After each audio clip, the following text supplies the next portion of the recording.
The atmosphere at the Etihad is about to boil over, and it's not just because of the season's final stretch. Manchester City is preparing for a true revolution behind the scenes, a transfer window that promises to shake up the foundations of the squad that Pep Guardiola has built over the past few years. The expectation is that the European summer will bring bold decisions, high-profile names, painful departures, and perhaps the defining of what will be the new Manchester City of the coming years. To start, there is one name that has been constantly linked to the club and seems to be getting closer to joining the citizens: Morgan Gibbs-White. The Nottingham Forest attacking midfielder has been monitored for months, and according to sources close to the club, Manchester City has already begun concrete negotiations to secure his signing. The price? No less than £100 million. Yes, it is a hefty sum, but the current situation demands bold bets. Kevin De Bruyne, one of the club's greatest idols in recent history, is heading towards the final stages of his career at the Etihad. Frequent injuries and the natural wear and tear of years at the highest level suggest that perhaps this is the right moment to think about a successor. And Gibbs-White, with his versatility, energy, and game vision, appears to be the ideal candidate in the eyes of the coaching staff. Pep Guardiola was even spotted having a conversation with the player at a recent event, which only added fuel to the rumors that the deal is already in an advanced stage. Sources from The Athletic claim that City has accelerated the process to try and secure the reinforcement before other European giants enter the race, and the competition is fierce. Real Madrid and Bayern Munich, for instance, are also said to be closely monitoring the situation. In addition to Gibbs-White, another name that is prominently featured on City's wish list is the German Florian Wirtz, standout player for Bayer Leverkusen. At just 21 years old, the youngster is already considered one of the biggest prospects in world football and has been under the radar of almost all the top clubs in Europe. The competition, however, is intense, and once again, Real Madrid and Bayern are in the mix. But it's a mistake to think that Manchester City is only targeting the midfield. There is a clear intention from the club's management to promote a wider renewal, covering other positions on the field. The idea is to avoid a repeat of what happened last season, when the team was momentarily stagnant after years of absolute dominance in the Premier League. The squad, though successful, needs fresh blood. This became evident when Rodri suffered an injury early in the season during a match against Arsenal. The absence of the midfielder was a huge blow, exposing the team's reliance on his presence on the pitch. Fortunately, the board reacted in January, bringing in players like Omar Marish, Nico Gonzalez, Abdulkadir Kusanov, and Vida Ri, targeted reinforcements, but important ones. The standout among them has been Marmish, who quickly established himself and began influencing the team's results. His growing performance coincided with a run of 8 unbeaten games, which helped bring City back on track and reignited the hope of the fans. Still, the club knows more will be needed, and this transformation inevitably involves departures. Established players like Ederson, Bernardo Silva, and João Cancelo are uncertain for the future. There are strong rumors that the trio could leave Manchester this summer, making room for a new generation of talents. In this context, the situation of John Stones deserves special attention. The English centre-back, who was signed in 2016 for $48 million, is having a disappointing season. He has started just 6 league games, and his injury history is starting to weigh against him. Sources close to the club suggest that Stones may be nearing the end of his time at the club. With his contract running until the summer of 2026, there is a real possibility that he could be sold in this window. Teams like Brighton, West Ham, and Everton, his former club, have already shown interest. One cannot rule out a more substantial offer from Saudi Arabian football, which has been heavily investing in signing players with international names and experience. However, Stones' legacy will not be erased.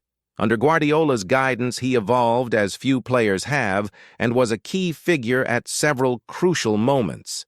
If he does leave the club, he will do so as a respected and admired professional. This movement behind the scenes reflects a period of transition.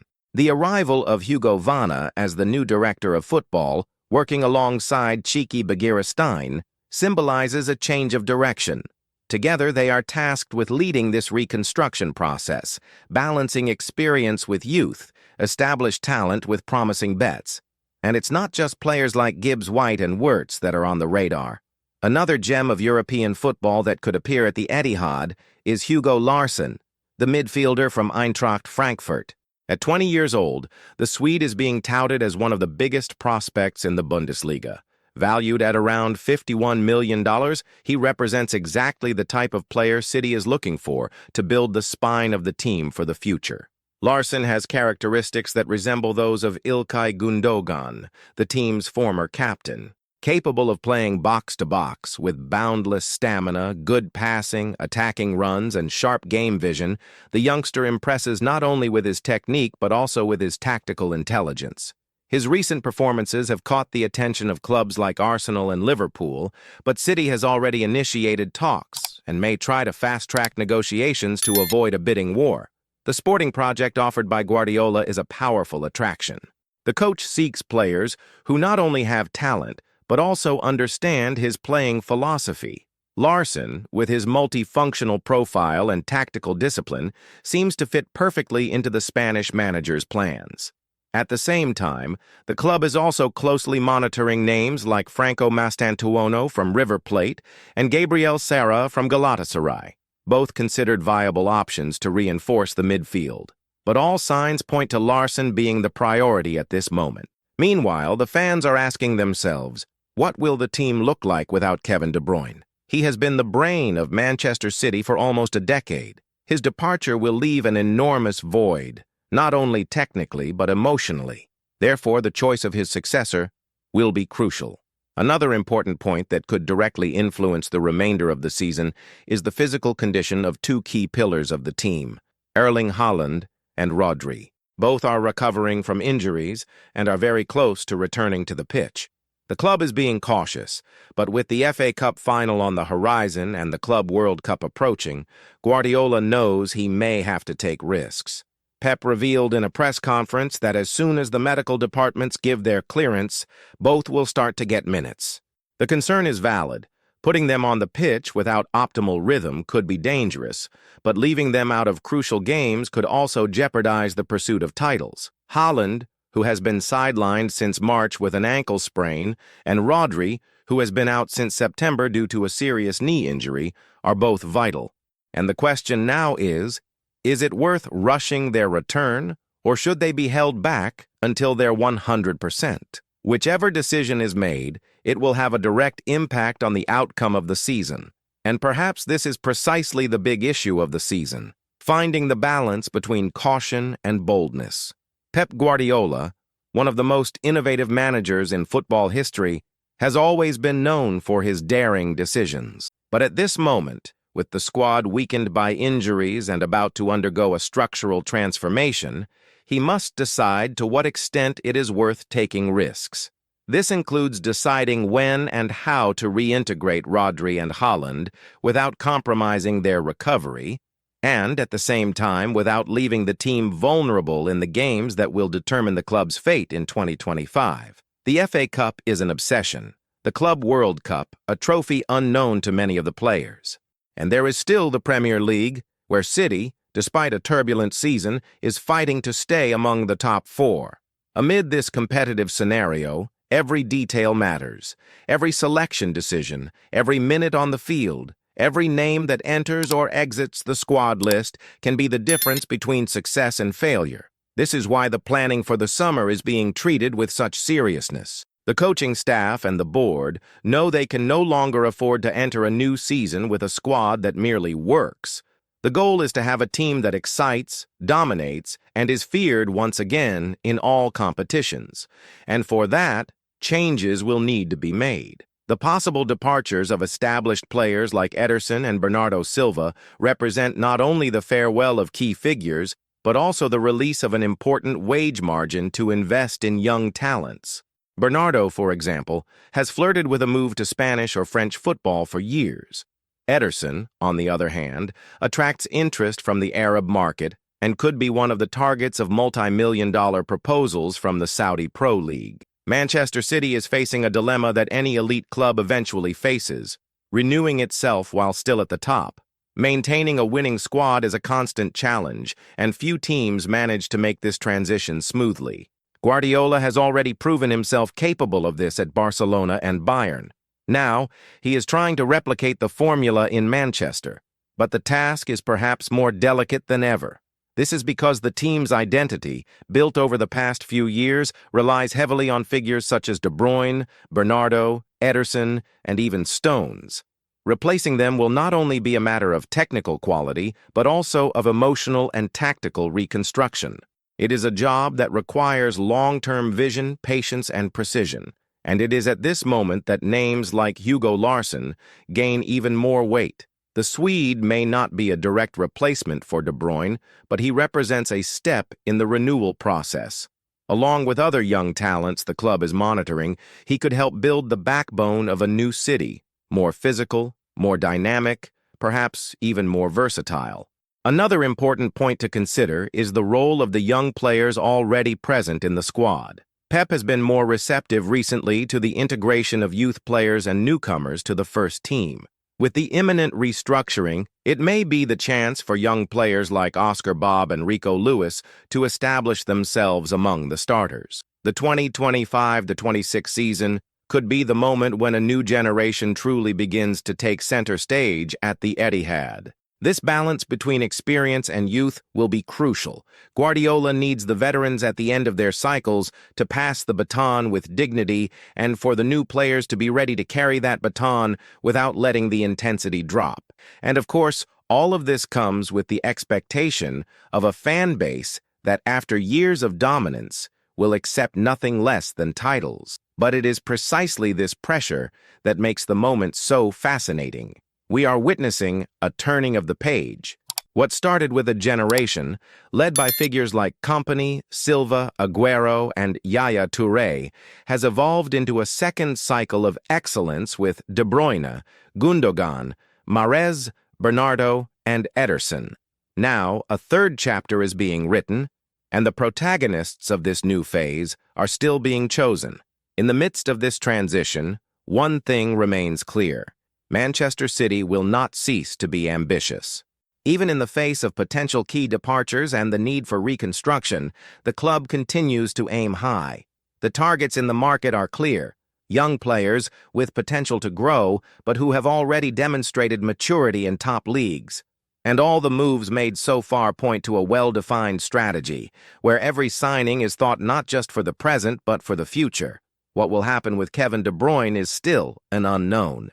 Internal sources speak of a possible farewell at the end of the season, but there is no official confirmation. Still, the club is already preparing for his absence, whether temporary or permanent, and this shows maturity. No player, no matter how important, is eternal. And City's planning seems to understand this with coldness and clarity. Pep Guardiola, for his part, remains the maestro of this transition. He knows he is facing one of the most complex tasks since arriving in Manchester, but he also knows that he can leave an even greater legacy if he manages to build a third great team under his command, a team that keeps the winning DNA, but with new faces, new ideas, and new energy. The coming months will be crucial. The transfer window, the medical decisions regarding Haaland and Rodri, the behind-the-scenes moves to renew or negotiate players like Stones, Ederson, and Bernardo, all of this will shape what City's future will look like. And with so many open questions, one thing seems certain. The next season will not simply be a continuation of what we've seen so far. It will be the beginning of something new. For the fans, it's time to prepare for change. Some will be hard to accept, others exciting, but all are part of a necessary process. Manchester City was once a project of ambition. Today, it is a consolidated machine. And just as every machine needs constant maintenance, it is time to open, review, and replace some parts, all to ensure it keeps running with the same precision as always. What remains for us now is to watch closely, to observe every piece of news, every gesture from Guardiola, every behind-the-scenes rumor, because behind every signing or departure, there is a bigger idea being built. And that idea has a name: the future of Manchester City. If the future of Manchester City is being shaped behind the scenes, it is on the pitch that it will truly be tested. This is not just about swapping pieces on the board, but about redefining the way the team thinks, plays, and wins. And this involves a word that Guardiola values above almost all others: identity. Since he arrived at the club, Pep has transformed the City style. He created a technical, mental, and physical standard that the team still carries to this day. A possession-based game, rooted in intelligence, where controlling the ball is controlling the game. But as time passes, and the players who sustained this system bid farewell, the challenge arises of keeping that identity alive in new bodies, new personalities, and new dynamics. And this transition will require more than talent. It will require character. Players like Kevin De Bruyne are not just stars, they are references. They set the tone in the dressing room, serve as mirrors for the younger players, and shoulder the pressure when the team seems about to falter. Removing this type of leadership from the squad is not simple. It is not enough to replace him with another good player. You need to bring in someone who understands the weight of the shirt, who is ready to lead, even without having conquered anything yet.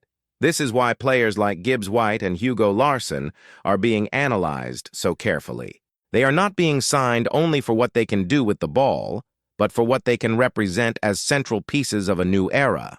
They will have the task of growing within a dressing room accustomed to excellence and assuming the responsibility of keeping the club at the very top of European football. The same applies to the defense.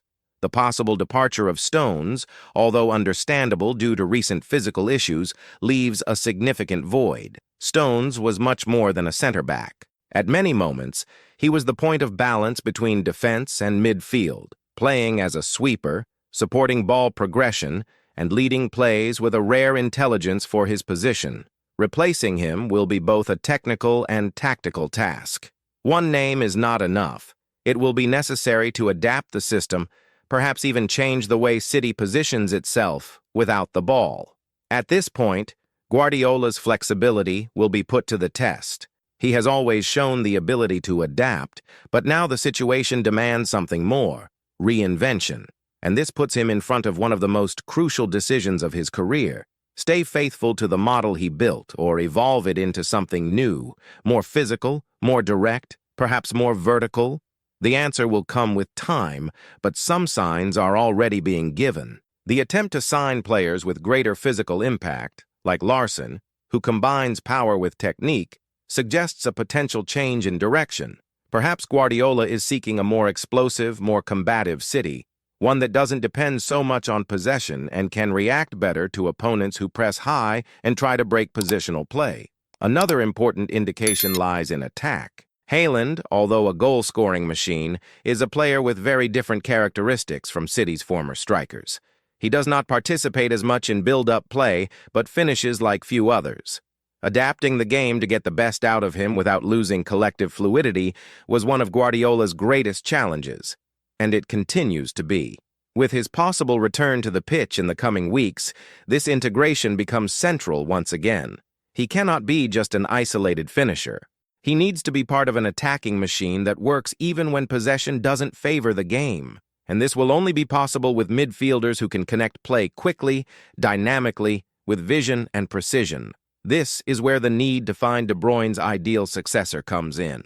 Whether Gibbs White is that name, or whether the club will seek a bolder solution in the market, remains unclear. What is known is that there is a real effort to ensure this piece is chosen with almost surgical precision. A mistake in signing a player for this role could jeopardize the entire offensive structure of the team. Meanwhile, the defensive sector is also undergoing adjustments.